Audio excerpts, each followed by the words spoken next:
और नमस्कार, जनमन टाइम्स में आपका स्वागत है।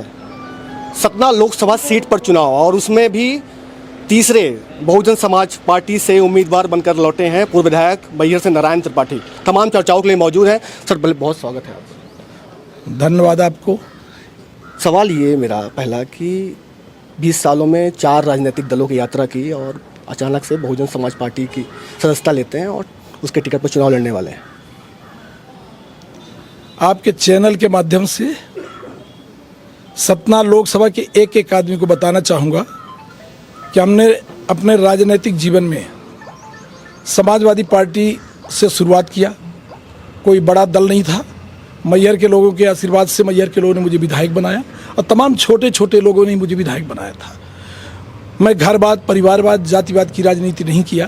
मैं सब लोगों के आशीर्वाद के साथ राजनीति किया और जितने बार जब भी दल बदला हूँ तो मैहर के उत्थान, मैहर का विकास और मैहर के कल्याण और जनहिताय जन सुखाय पर ही मैंने दल बदला है और उसके सब प्रमाण हैं।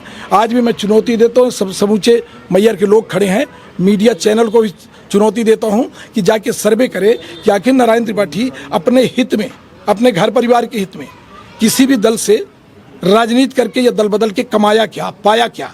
हम तो फकीर बनकर मैहर को देने का काम किया। मैहर माई शारदा की कृपा से, हम चित्रकूट प्रभु श्री राम की कृपा से, जिस राम के नाम पर अंतर्राष्ट्रीय राजनीति होती है, वो भी लड़ाई अभी हमें लड़ना है। वो लड़ाई बड़ी अधूरी है। राम भगवान मर्यादा पुरुषोत्तम राम चित्रकूट में बन के आए, अयोध्या में उनका सिर्फ जन्म हुआ है। तो रविदास आश्रम में खड़े होकर इस संकल्प के साथ बोलता हूँ कि सतना लोकसभा में वो लड़ाई भी हमें लड़ना पड़ेगा कि वो राम जो चित्रकूट धाम है, परम धाम, उसका भी उस उत्थान अंतर्राष्ट्रीय स्तर पर होना चाहिए। और 4 दल का प्रमाण दे दिया है, पूरे जनता प्रमाण है कि नारायण त्रिपाठी अपने व्यक्तिगत हित के लिए नहीं, मैहर के कल्याण के लिए, मैहर के हित के लिए हमने दोनों सरकार से चुनौती दे के लड़ाई लड़के मैहर को जिला बनवाने का काम किया। हमने मैहर क्षेत्र में तीनों सर्किल में ग्रामीण स्तर में नादन, बदेरा, अंधरा, तीनों जगह भव्य कॉलेज जाके आप देख लें, बिल्डिंग बनकर तैयार हो रही।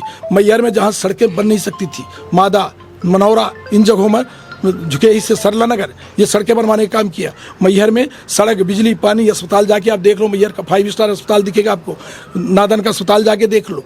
जितने काम किए ये चुनौती दे के लड़ाई लड़के, इसलिए तो नारायण त्रिपाठी बागी बन गया। एक सवाल, कोई श्री राम की बात कर रहे हैं, भगवान श्री राम की, तो इसी से जुड़ा हुआ है कि बीजेपी लोकसभा चुनाव में राम मंदिर जैसे मुद्दे को भुना रही है। आपने एक राम मंदिर का एक मुद्दा छेड़ा था चित्रकूट के लिए, सिद्धा पहाड़ और उनकी स्मृति को सुरक्षित करने वाला। उसके बारे में कुछ बताइए कि क्या करने वाले, क्या इसी मुद्दे पर आप आगे बढ़ने वाले हैं इस चुनाव में? सिद्धा पहाड़ को जितने ठेकेदार हैं और राजनीतिक रूप के बड़े ठेकेदार हैं, वो सब लोगों ने खोद के बराबर कर दिया। वहाँ सबसे बड़ा धंधा, जहाँ ऋषि मुनियों की अस्थियां पाई गई, उन जगहों को धंधा व्यापार में बदल के रख दिए। तब मैं चित्रकूट से पद यात्रा किया, वो लड़ाई बताया ना कि उस चित्रकूट धाम को हम चाहते हैं कि वो चित्रकूट धाम पूरे राष्ट्रीय स्तर पर जो चारों तरफ तीर्थ स्थल हैं, उन स्थलों को चित्रकूट धाम से जोड़ा जाए। रेलवे लाइन चित्रकूट से मैहर, मैहर से काशी विश्वनाथ वाराणसी और चित्रकूट से अयोध्या, ये रेल लाइन के द्वारा जुड़े। तो ये लड़ाई हम लड़ने जा रहे हैं, ये लड़ाई लड़ेंगे। और राम का जो मैं बताया कि वनवासी स्वरूप में राम चित्रकूट आए, वो वनवासी स्वरूप की प्रतिमा अंतर्राष्ट्रीय स्तर पर हिंदुस्तान में जो सबसे बड़ी प्रतिमा होगी, उसके लिए जन आंदोलन खड़ा करेंगे। उस जगह वो प्रतिमा भी लगवाने का काम करेंगे। राम के नाम पर अंतर्राष्ट्रीय राजनीति करने वाले लोग कभी ना वो चित्रकूट धाम को देखे। जब चित्रकूट धाम को नहीं देखे, मैहर देवी धाम को नहीं देखे, जाने समझे, तो ये क्या करेंगे? सिर्फ वोट के लिए ये राजनीति कर सकते हैं।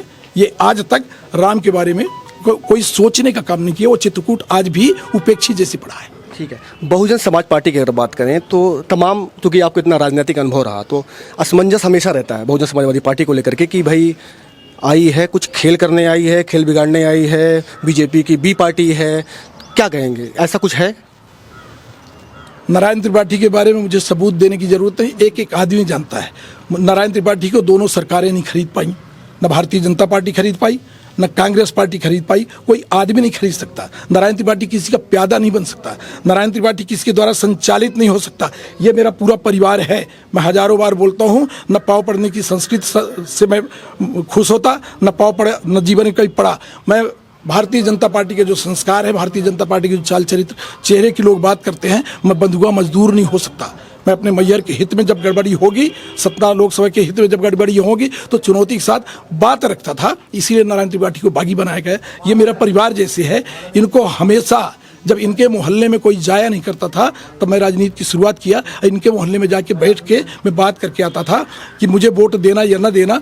जब कभी लगे कि मेरे लायक कोई काम तो आना, ईमानदारी के साथ मदद करूंगा। तो मैं यहाँ आया हूँ।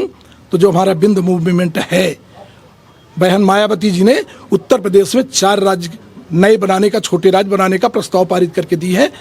तो वहीं से हमारे बिंद मूवमेंट की शुरुआत होगी। मैं बिंदवासियों को प्रणाम करते हुए निवेदन करता हूं कि बहुजन समाज पार्टी में आने का हमारा लक्ष्य और उद्देश्य कि हम छोटे लोगों की वोट से ही हम विधायक बने। हमेशा हमारे साथ कभी कोई बड़ा आदमी नहीं आता, तो यही छोटे लोगों के द्वारा ही मैं, तो इसीलिए इनके परिवार में शामिल हुआ। और चुनौती के साथ बताता हूँ, ये चुनाव भी लोकसभा का जीतेंगे, जीतने के लिए आए हैं। और 28 के चुनाव की आज से शुरुआत कर रहे हैं कि 28 में जब मध्य प्रदेश विधानसभा के चुनाव होंगे, चुनौती के साथ बिंद और बुंदेलखंड में इस बहुजन समाज पार्टी का अस्तित्व क्या है, इसको दिखाने का काम। एक अंतिम सवाल ये कि बीजेपी के चाहे प्रत्याशी सांसद गणेश सिंह हो, तमाम चर्चाएं होती हैं, आपने सुना ही होगा सोशल मीडिया में कि वो सब लगाने को तैयार हैं, अस्त्र शस्त्र जितने भी, साम दाम दंड भेद। आपके पास क्या रणनीति है चुनाव जीतने की? साम दाम दंड भेद अस्त्र शस्त्र। हमारे सम्माननीय सांसद जी, मैं कुछ बोल देता हूं तो कहीं कहीं उनको गड़बड़ा जाता है। जब कभी बात आती है तो ईमानदारी के साथ हमारी या गणेश सिंह जी की लगातार बातें होती रहती है, कभी भी हो जाती है, कभी हम लगा के बात कर लेते हैं। हम राजनीति में किसी से द्वेष या बुराई या दुश्मनी पाल के में नहीं चलता। अब ये उनके लोग समझें कि क्या है अस्त्र शस्त्र। यदि अस्त्र शस्त्र से वोट मिल रहा है तो वोट ले लें। मैं चुनौती देता हूँ सम्माननीय सांसद जी को कि सतना लोकसभा पर कोई एक ऐसा काम बता दें जिसको हम लोग याद करें कि हाँ, सम्माननीय सांसद जी ने एक बड़ा काम करके दिया है। यदि वो मेडिकल कॉलेज की बात करेंगे तो मेडिकल कॉलेज बंद होने के कगार पर है। और medical college Bind chamber of commerce Satna और शंकर लाल तिवारी दोनों के द्वारा, वो बिंद चैम्बर कॉमर्स की लड़ाई, और शंकर लाल तिवारी को शिवराज जी मानते थे, इसलिए वो मेडिकल कॉलेज आया। इसके अलावा मुझे कोई काम बता दें तो मैं उनको मान। एक काम आज तक सांसद जी जातिवाद भी नहीं चला पाई कि पटेलवाद ही चला लें। जातिवाद में भी जो पटेल उभरा होगा उसको खोद के गाड़ देने का काम किए हैं। उनका घरवाद, सिर्फ उनका घरवाद ही चला है, इससे ज़्यादा कुछ नहीं किया। हमसे जुड़ने के लिए नारायण त्रिपाठी जी बहुत बहुत धन्यवाद आपका। ये तो थे हमारे साथ पूर्व विधायक नारायण त्रिपाठी, जो कि बीएसपी के टिकट से चुनाव लड़ रहे हैं और तमाम चुनावी कैंपेन की शुरुआत आज से करने वाले हैं। खबरों के लिए जुड़े रहिए और देखते रहिए जनमन टाइम्स। उभरते बिंद की आवाज़।